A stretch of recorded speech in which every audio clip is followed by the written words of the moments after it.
Red River. Number 6, Oklahoma. Unranked Texas. Yeah, unranked You know Texas. who it is mid-season for? Texas Ugh. Longhorns. Yeah, very much midseason. It got late pretty early for Texas, who was a 1.5-point favorite in this one. TBD on that spread changing, as Josh Pate reported. FanDuel Sportsbook has this game as a 1.5-point spread, with Texas being favored under the assumption John Mateer is playing, and it's a 5.5-point spread if he is not. So keep an eye on that. We're recording this Wednesday, so we're recording this before injury reports are coming out and all that stuff. And obviously, all the Dr. Shin and Chipotle updates in the world that we've been able to get over the course of the last week plus 2 weeks, whatever, will probably add more twists and turns to this whole John Mateer saga and whatnot. But the over-under is 0.5 John Mateer snaps, of course, obviously. As of this recording, all we know, Pete Thamel reported that Mateer is pushing to play, you think, and Brent Venables is listening to doctors, preferably Dr. Shin, and Mateer isn't playing unless he's in the good-on-good reps in practice. If you saw I feel like Mateer, it's like they have him like in a kennel. They have a blanket over it. They're like, stop trying to push the play. He's like rattling the bar. Let me out. I got to get the first team reps and beat Texas. He might be. He might just be. I don't know that he grew up hating Texas because he grew up in the Lone Star State, but he certainly understands what this rivalry means, and what this means for his Oklahoma team is obviously a lot. And look, I'm not going to sit here and pretend like I have a crystal ball and I could look into the future, but it's not going to surprise me if John Mateer is out there. It's also not going to surprise Texas if John Mateer is out there. Steve Sarkisian said that they are preparing for him to be the starter. How much gamesmanship is going on here? I don't know. We'll be able to play the results with that. Okay. Maybe post game, we're going to find out, oh yeah, we knew he was going to play on Tuesday. Maybe. I don't know. Clearly though, there is a greater than 0.0% chance that John Mateer plays, which will be 17 days removed from the surgery he had on the broken bone to fix his hand by one Dr. Shin. I would say real quick, it would be the most Ben Arbuckle move ever to just walk him out there for the start, like for the first snap, give him a handoff, have Texas like, oh, he's here, and then just never see him again. Maybe. You talk about gamesmanship. Why was he dressed out there for Kent State last week? You know, just wondering. And Brent Venables clearly looks a little, how can I say this gently? He looks annoyed that he's been asked so many questions about John Mateer, because this is a defensive minded guy who I think in his core and his DNA hates quarterbacks. I don't mean he hates John Mateer. That's not what I'm saying.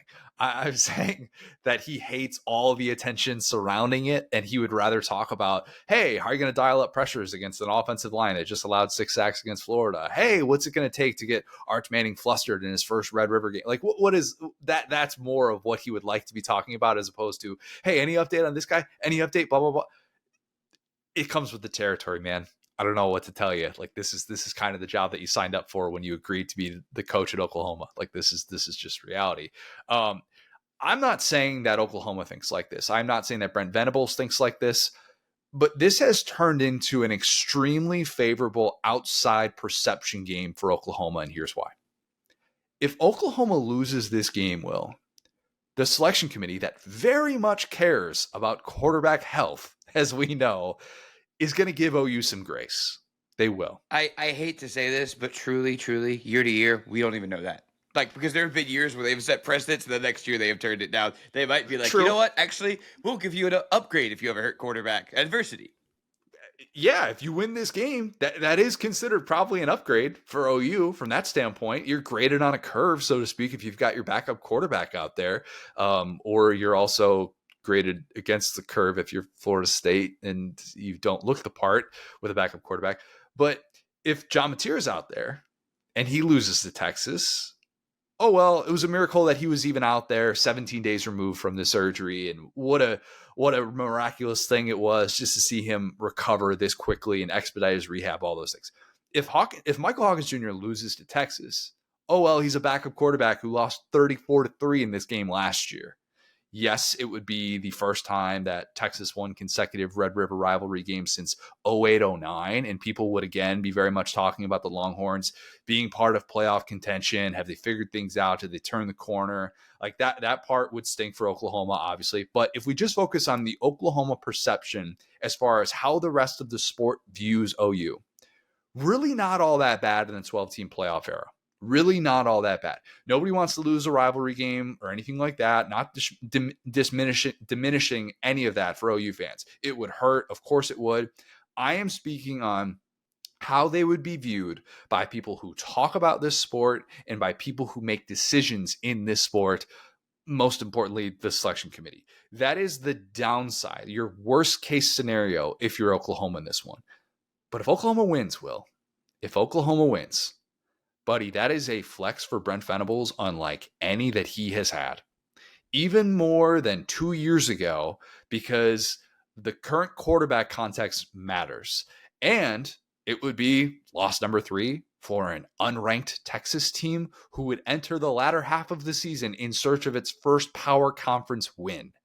And honestly, you know what? Okay, I would love to see the inside of an Oklahoma fan right now because, again, these guys hate each other. I mean, I'd put it right up there almost with the Iron Bowl in terms of like rivalries. That's why I immediately started respecting these two programs because how much they hate each other and how they, talk about each other. And it's, you want to see your rival lose all the time, right? Like you want to see them struggle. You want to see them lost to Florida. But as Oklahoma, it's almost like this isn't even a quality win if we beat this team. They've beaten nobody, It would still be considered probably a quality win, but isn't it so weird though how Florida just beat a top 10 team and did so at home? But if Oklahoma beats this team on a neutral site a week later, it's considered such a lesser win. Just exactly. Like Texas would just be on the next year immediately if they lose this game. That's the unfortunate part is, we're not viewing them as the preseason #1 team anymore. It's not this big thing. Like I could already see the narrative start to form of, oh, you got us last year, but that was a down year. We were rebuilding, And it's like, no, again, we have to grade you on your talent composite, what we thought. It's not our fault. Arch Manning has not been a Manning this year, Yeah. And for what it's worth, I'm not saying this will happen because I've talked about how 9-3 at-large teams, look, we need to see it happen first before we actually assume that can be a realistic path for you. They do still have the Georgia game in Athens, which to me is more of a roadblock than a path to entry for the college football playoff. I don't even want to have these college football playoff conversations with Texas right now just because they haven't looked the part and the number next to their team has not warranted that. It just hasn't. So obviously winning a game like this would change that. But, think about this, Will. This Oklahoma defense being the unit that allows Arch Manning, the Texas offense, to figure things out would be wild. Truly wild when you consider they're in the top 5, Oklahoma's defense, of all of these categories. Yards per play allowed, they're first in FBS. Tackles for loss per game, they're first. Opposing third down rate, first. Sacks per game, tied for first. Scoring defense, second. Passing yards per game allowed, second. Defensive stop rate that ESPN puts together, Max Olson does that column on a weekly basis. They're second in the country in that. Yards per pass allowed, they're tied for second there. Opposing red zone touchdown rate, they're third in the country there. Opposing quarterback rating, they're fourth. Rushing yards per carry allowed, they're fifth. Rushing yards per game allowed, they're fifth. That group is good. It's really good. And you could say, who have they played? They haven't played these teams that have figured it out yet. Texas hasn't figured it out either.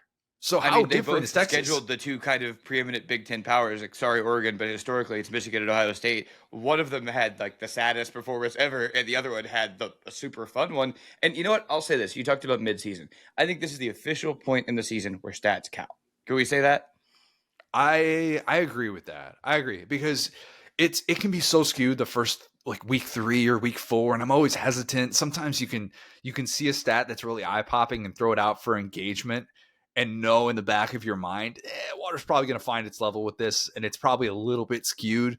But we're at that point. We're at that point where we can actually take these numbers seriously. It is week 7. You've now played several, ideally at least 3 power conference games. Some teams I think have only played 2. Like Mississippi State's played 3. Yeah, I think you pretty much played 3 power conference games. Penn State's only played 2. How did those 2 games go?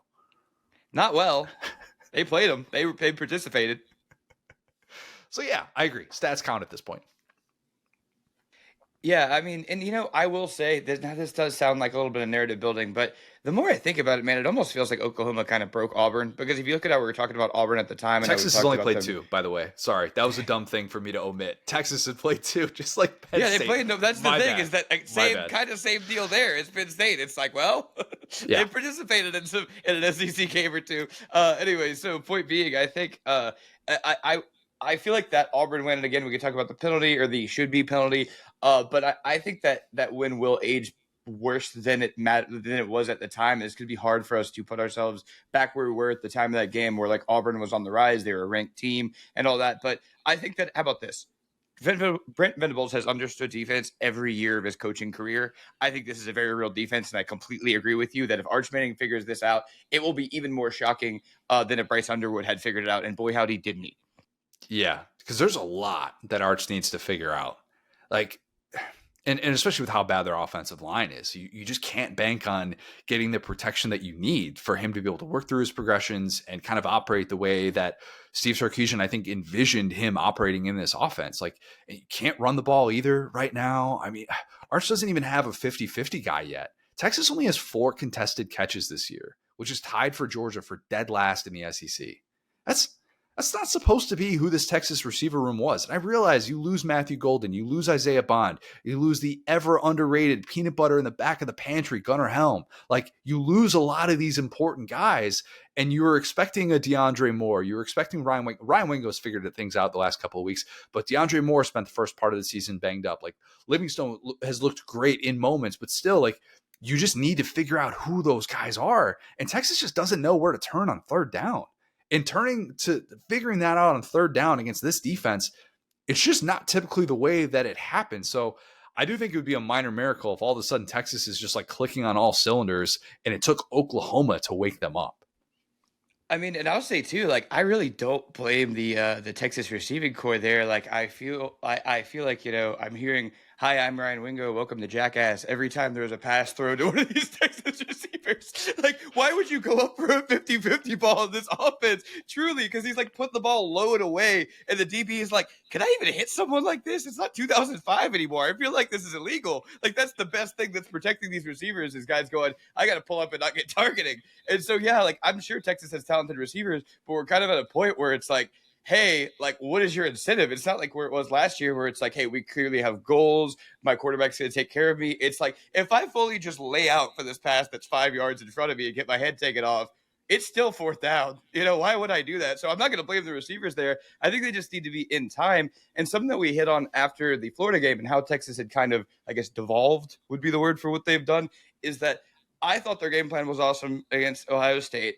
I was kind of in the minority there because of how the score and how the flow kind of worked out there. But I think they kind of showed everything as far as when your quarterback stinks, this is what we do.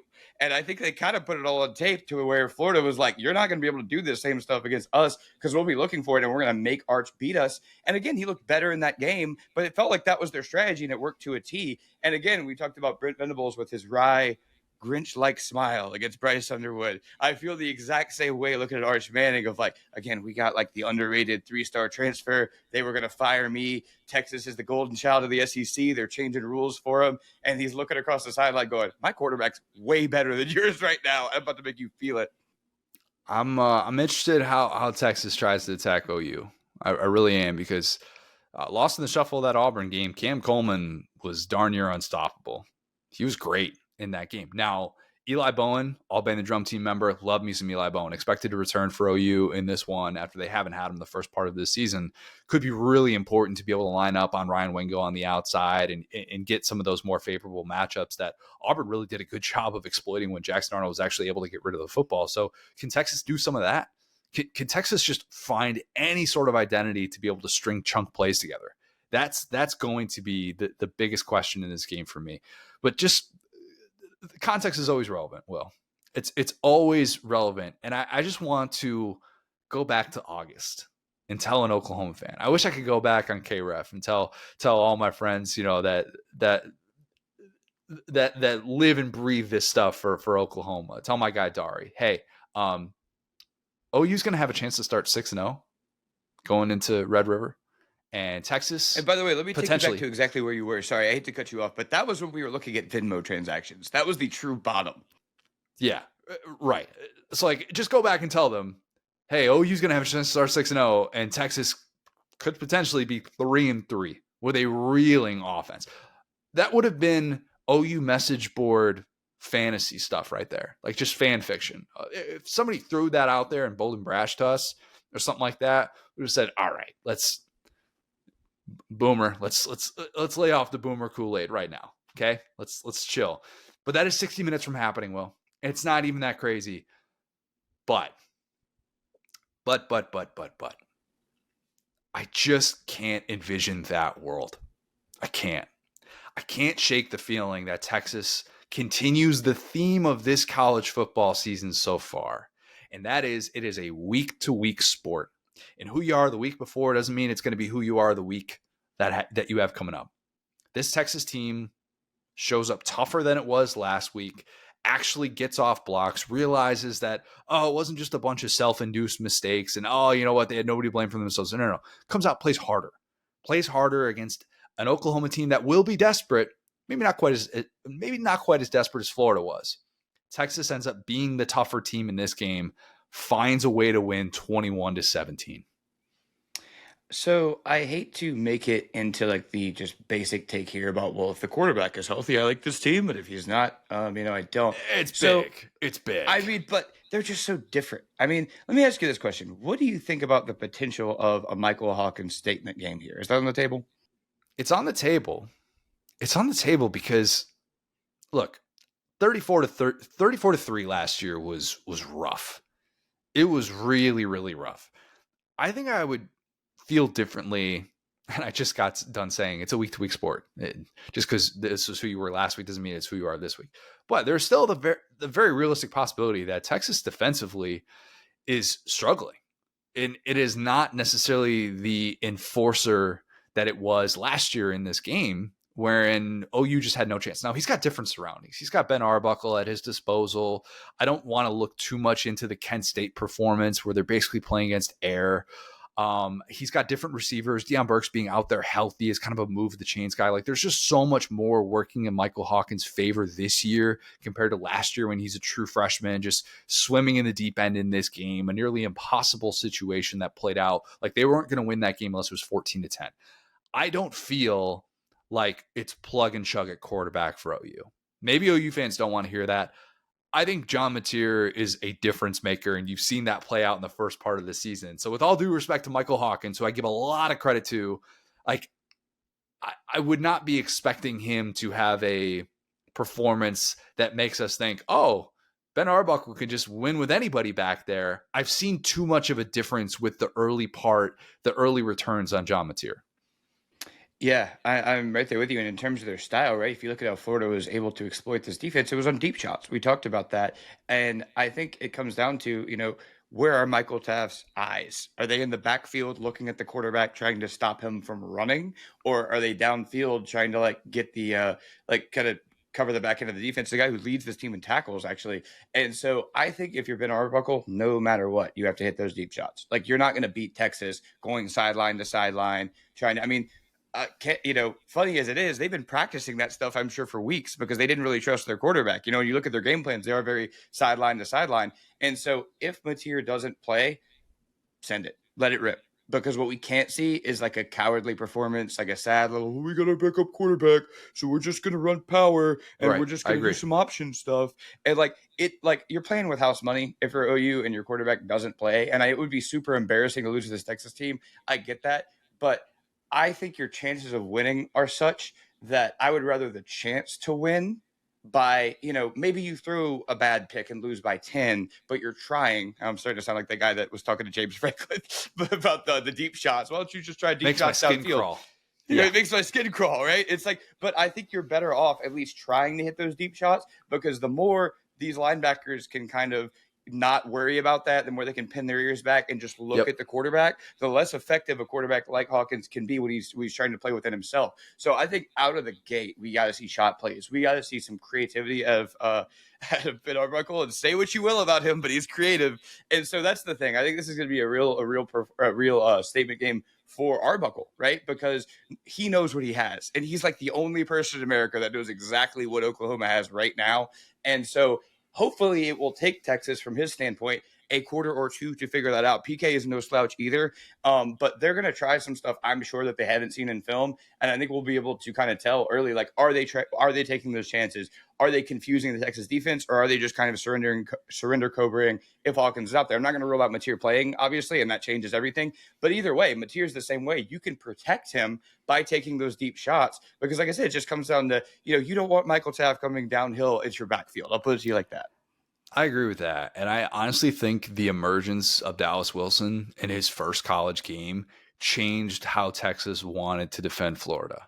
I think that if you look at what they had to account for on the back end that they were not necessarily expecting, it was all of a sudden like they were on their heels. And Steve Sarkisian talked about it afterwards, how they just didn't have that pass rush mindset. Well, that's because they're sitting there and they're dropping in coverage. And even when they were trying to account for the over the top safety and they hit that shot to him on the right side, you're like, man, he's just kind of changing what you can do to stretch the field with a Florida offense that had done none of that in the first part of the year. And so all of a sudden you're like scrambling, trying to figure that out. So if you're Oklahoma, yes, I agree. Michael Hawkins can throw a deep ball. You didn't have really guys that could get separation and warrant that as much last year. It was the JJ Hester play that they had in the Auburn game where they finally attacked downfield. It's not going to be obviously a frequent part of this game, but he has the ability to dial it up. And if Texas is unable to get pressure with that front seven, which is kind of inexplicable that they struggled so much last week with that, then buddy, you better take those chances if they're going to give you that opportunity. So yeah, this is going to be a really, really interesting chess match that you could be having such different conversations on Sunday based on who plays quarterback for Oklahoma. And that's what I've gotten to. And I kind of wish we were recording this pod on Friday. Maybe we won't even know on Friday who's starting a quarterback for OU. Yeah, and I'll say too, man, like I think no matter who starts at quarterback, unfortunately, that quarterback is going to need to be involved in the run game. I mean, because John Mateer still has their second highest rushing yards. So even if he comes out there and he's hurt, you can't play him like DJ Lagway. You don't have Jaden Ball. As funny as that is to say out loud, like you don't even really at this point have a running back that you could go, let's go ride this guy based on what you've seen, especially against this defense, right? And so that's kind of the other part of it too, is that, even if Mateer is healthy, you're not exactly out of the woods from that standpoint because we know, he obviously is.